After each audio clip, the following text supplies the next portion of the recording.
তোমার হাতের লেখা দেখে স্যার যদি বলে কি কাকের ঠ্যাং বকের ঠ্যাং লিখছো, তাহলে এই ভিডিওটা তোমার জন্য। স্টেপ 1, অবশ্যই মার্জিন টানো, কারণ মার্জিন টানলে তোমার যেহেতু হাতের লেখা খারাপ, অ্যাটলিস্ট তাহলে তোমার হাতের লেখার আশেপাশে জায়গাগুলোতে ফাঁকা থাকলে স্যার তোমার লেখাটাকে একটু পরিচ্ছন্ন দেখতে পাবে। মার্জিন টানার ক্ষেত্রে একটা ছোট্ট টিপস, অবশ্যই এই সাইডেও একটা ছোট্ট হাফ মার্জিন টেনে নিবা, এবং সেটা তুমি হাফ মার্জিন টানা লাগবে না, বরং টাকাটাকে ভাঁজ করে নাও, কারণ তুমি যখন এই জায়গায় একটু ফাঁকা রাখবা তোমার লেখাটা আরেকটু পরিচ্ছন্ন মনে হবে।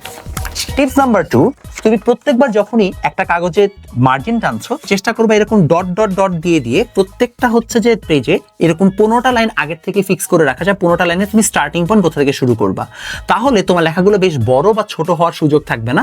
প্রত্যেকটা লেখা একটা অপটিমাম সাইজে চলে আসবে, কারণ তোমার মোটামুটি একটা আইডিয়া দেওয়া আছে যে তুমি কতটুকু পর্যন্ত লিখতে পারবা।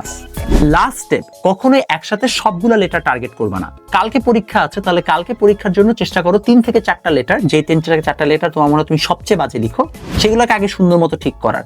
এভাবে স্টেপ বাই স্টেপ দেখা যাবে 2 থেকে 3 মাসের মধ্যে তোমার হাতের লেখা অনেক ভালো না হলেও পরিচ্ছন্ন হয়ে যাবে।